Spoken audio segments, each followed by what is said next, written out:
አብራችሁን ቆዩ። በሀገር ውስጥ ዜናዎች ጀምራለሁ። የኢትዮጵያ ከ17 ዓመት በታች ሴቶች ብሔራዊ ቡድን በዓለም ዋንጫ ተሳትፎን ለማግኘት የማጣሪያ ጨዋታውን እያደረገ ይገኛል።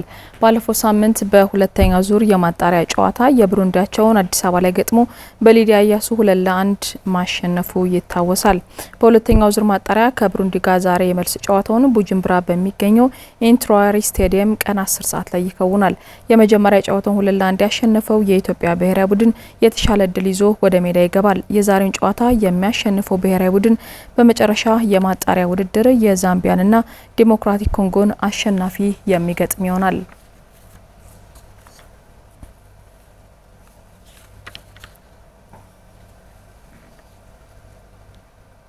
የተጫዋቾች መረጣ ችግር በሊጉ በታሰበው ልክ ተፎካካሪ ለመሆን አስቸግሯቸው እንደነበር የባህር ዳር ከነማ ሴቶች እግር ኳስ ክለብ አሰልጣኝ እንዳወቀ አጥናፉ ተናገሩ።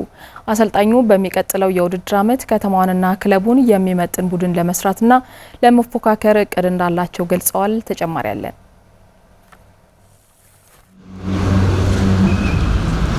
በኢትዮጵያ ሴቶች ፕሪሚየር ሊግ በተሳትፎ ረገድ 2 ዓመትን የቆየው የባህር ዳር ከነማ ሴቶች እግር ኳስ ክለብ በዘንድሮው የውድድር ዓመት በሊጉ ከተፎካካሪዎቹ መካከል ለማድረግ ያለፈው የውድድር ዓመት የነበረባቸውን የስብስብ ችግር ፈቶ እንደ አዲስ ክለቡ ተዋቅሮ ነበር። ነገር ግን በተጠበቀው ልክ ተፎካካሪ ይሆናል ቢባልም ስብስቡና የተፈለገው ያልተሳካበት ዓመት ነበር።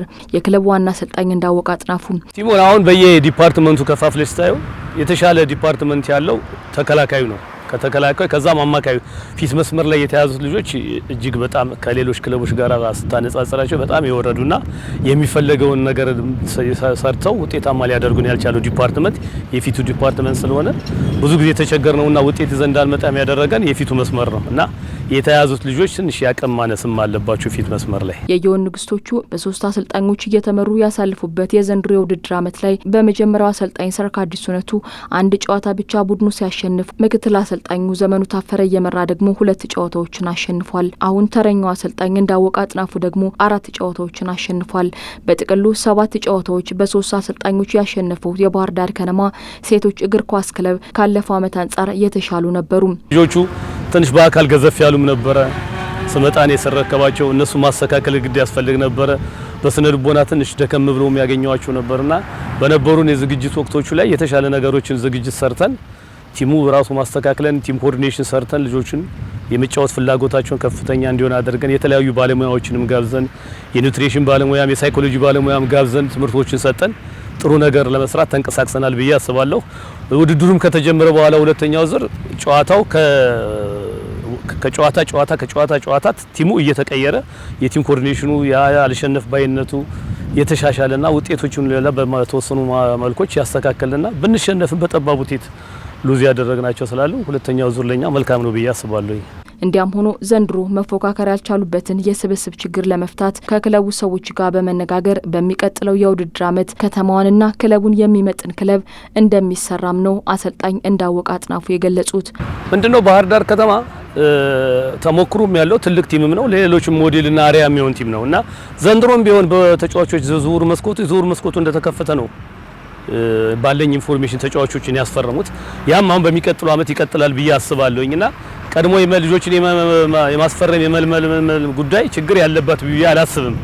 እና አሁንም ይሄንን ነገር ማስቀጠል አለባቸው፣ የተሻለ ነገር ይሰራሉ ብዬ አስባለሁ። 26 ሳምንታትን በፈጀው የሴቶች ፕሪሚየር ሊግ 2018 የውድድር ዓመት ባህር ዳር ከነማ 7 ጨዋታዎችን ሲያሸንፍ አንድ ጊዜያቸው ወጥቷል።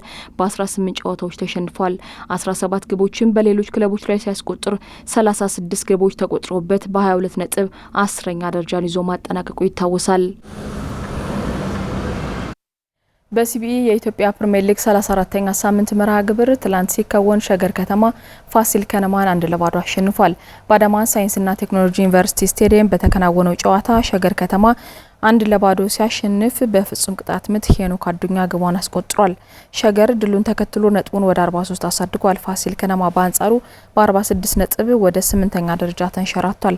በተመሳሳይ በአዳማ በተደረገ ሌላ ጨዋታ መድረገነት ሽርና ሀዲያ ሆሳዕና አንድ አቻ በሆነ ውጤት ጨዋታቸውን አጠናቀዋል። ኢዮብ አለማየሁ ለሀዲያ ሆሳዕና፣ ዳንኤል ዳርጌ ለመድረገነት ሽሬ ግቦቹን አስገኝተዋል። ውጤቱንም ተከትሎ ሀዲያ 43 ነጥብ፣ ሽሬ ደግሞ 38 ነጥብ ይዘዋል። 34ኛው ደቂቃ ላይ የተቋረጠው የኢትዮጵያ ንግድ ባንክና የኢትዮ ኤሌክትሪክ ጨዋታ ዛሬ ረፋድ 3 ሰዓት ከ30 ላይ ተከናውኖ የኢትዮጵያ ንግድ ባንክ በናትናኤል ዳንኤል 2 ግቦች 2-1 አሸንፏል። የወላይታ ዲቻና ነገሌ አርሲ ጨዋታ ደግሞ በቀጣይ ሳምንት ግንቦት 27 የሚደረግ ይሆናል።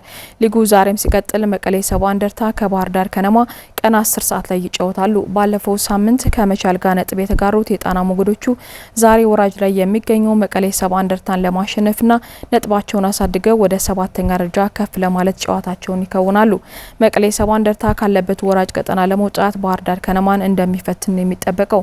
ባለፈው ሳምንት ሸገር ከተማን አሸንፈው መምጣታቸው በቡድኑ በብቸኝነት በጥንካሬ የሚነሳ ጉዳይ ነው።